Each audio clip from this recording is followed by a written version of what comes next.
Hello, friends. Welcome on this platform. C'est votre ami, c'est votre frère, c'est votre grand frère, c'est votre petit frère, c'est votre papa, ça dépend. Hein.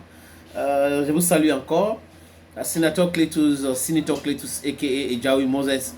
Abonnez-vous sur cette plateforme. Les amis, je compte sur vous. Ouais, je compte sur vous pour vulgariser les messages que nous passons sur cette plateforme.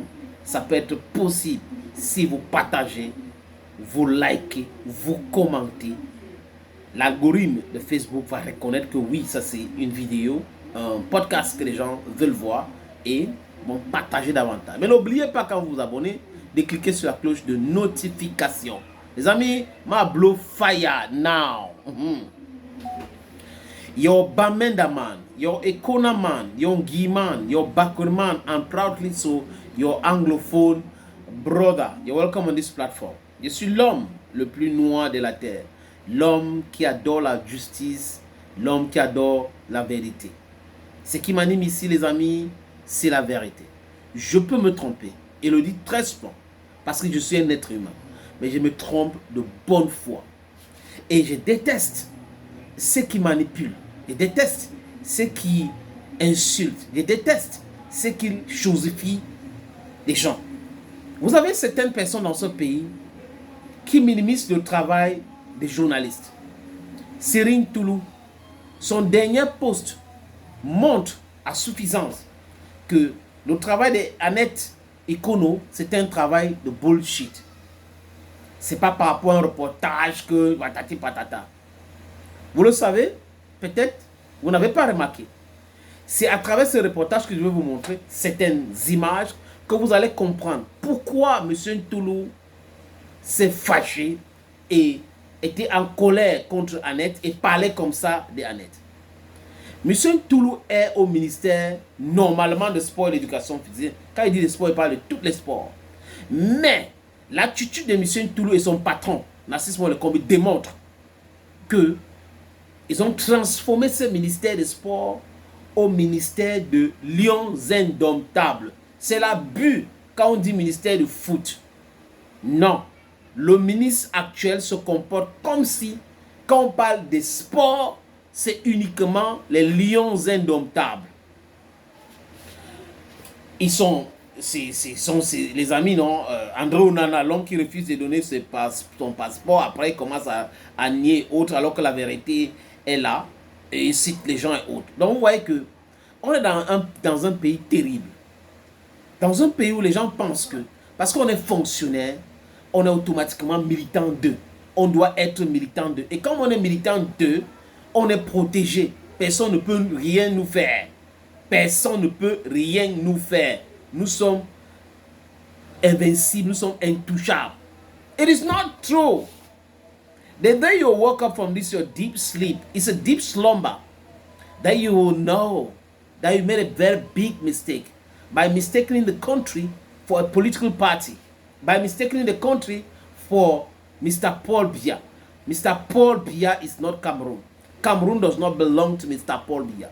So when the minister is behaving the way he's behaving, and then his collaborators too are behaving the same way, are fighting an unjust war, creating confusion everywhere, attacking people because people are saying their minds, and then they think will digest this whole idea of them being intellectuals. An intellectual is not somebody who has just certificates. An intellectual is somebody who impacts its society, who transforms the society, who can, who will, who uses his intelligence to do something positive for the society. But what we see here in Cameroon is some empty-headed people with the brain of hard drives, who they have the certificates, and then they think it's because they have this certificate that automatically it makes them people who are intelligent. It doesn't work that way. You know, where I come from, it doesn't work that way. That's why you see where I come from, we don't put qualification in front of names. We say Mr. Senator Cletus, Sa Majesté Senator Cletus, expert in this. Okay, that's the French system, friends. Je fais cette podcast pour demander qu'on protège et respecte Annette Ikono. Je ne la connais pas. Mais j'ai vu ces deux reportages et j'ai choisi cette image ou ce reportage de 2 minutes 15 secondes pour vous expliquer pourquoi elle a été attaquée par certaines personnes comme Cyrine Toulou, pourquoi il faut la féliciter, pourquoi il faut la protéger. On ne peut pas être dans un pays où les gens font comme si business as usual. Le pays nous appartient, on fait comme on veut. Et que quand la presse alerte sur quelque chose de grave, un enfant malade qui défendait les couleurs, parce que l'accident qu'elle a eu, c'est parce qu'elle défendait les couleurs du Cameroun, et on l'abandonne, et les gens viennent expliquer à travers les communiqués bidons, on a pris en charge, on a fait ceci, on a fait cela. Et quand on dévoile tout, c'est là où on voit les hautes instructions. Hautes instructions, dans un pays, on ne peut pas gérer les choses sans passer par les hautes instructions. Haute accord, haute sollicitude. Les amis, je vous suggère de regarder ça. Au quartier Nkwabang, ce matin, la joie était à son comble pour Manuela et sa famille, à la vue de l'ambulance dépêchée par le ministre de la Santé pour la conduire à l'hôpital général de Yaoundé. Tout est parti de ce reportage de Vision 4, dans lequel Manuela Fenou, devenue tétraplégique, alors qu'elle défendait les couleurs du Cameroun et abandonnée par la Fédération et le ministère des Sports, appelait à l'aide. Le ministre de la Santé, Manaouda Malachi, qui est toujours à l'écoute de ces populations et soucieux de leur bien-être, a, au nom de l'État du Cameroun, décidé de répondre à cet appel à l'aide. Dès son arrivée à l'hôpital général de Yaoundé, Manuela a immédiatement été prise en charge par le top management. C'est là où ça a commencé.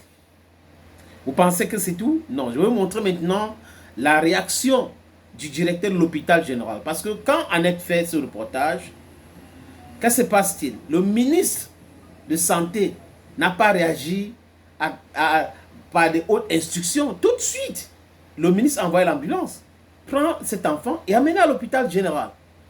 Et dit, comme la suite, le directeur va dire, les amis, que vous devrez prendre en charge cet enfant. Si il s'agit même de l'envoyer à l'étranger pour la faire soigner, vous dites clairement que nous ne pouvons pas ici parce que notre plateau technique ne nous permet pas de le faire. On écoute le directeur de l'hôpital général de Yaoundé.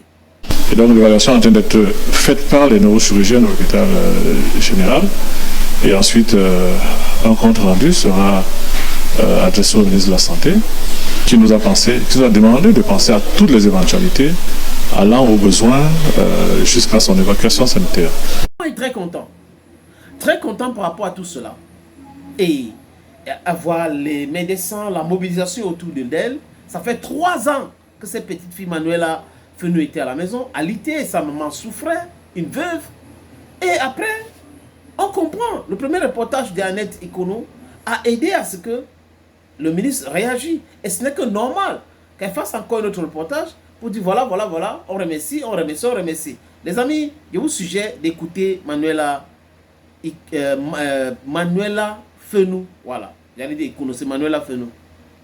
Avec les propos du directeur général, je me vois déjà être prise en charge et avoir une amélioration dans mon cas.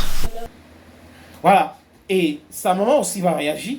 Sa maman réagit, elle est contente par rapport à tout ce qui se passe autour de son enfant. En fait, il y aura une solution. Elle n'avait plus rien. Et l'argent du contribuable va aider maintenant à soigner cet enfant. On écoute sa maman. Me manque, je suis tellement contente. Les mots me manquent vraiment. Bon, depuis le reportage de Vision 4, les choses avancent vraiment très bien. Je tiens à remercier la chaîne Vision 4 ainsi que Madame Annette Ikono pour son aide face à ma situation. C'est grâce à elle que tout ceci se fait.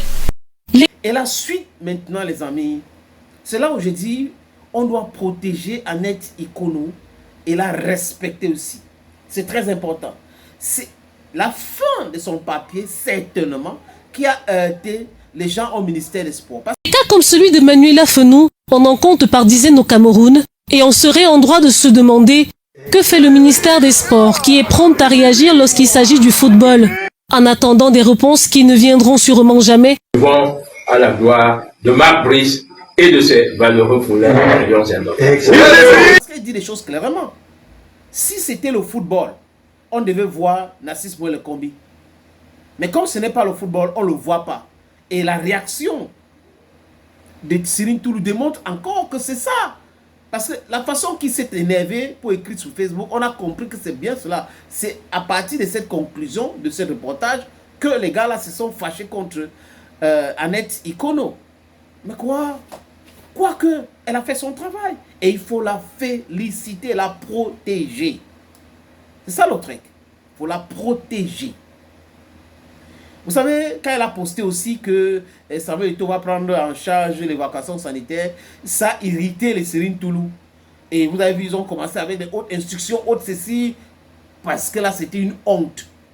C'était une honte. Donc, j'ai l'impression que même les arnaqueurs, quand ils ont fait ça, parce qu'ils ont appelé avec l'intelligence artificielle, c'était pour mettre la pression. Et cette pression fonctionne à l'heure où je vous parle. Cet enfant serait à évacuer du Cameroun pour l'opération et elle va se porter très bien. Thank you, friends. And bye for now.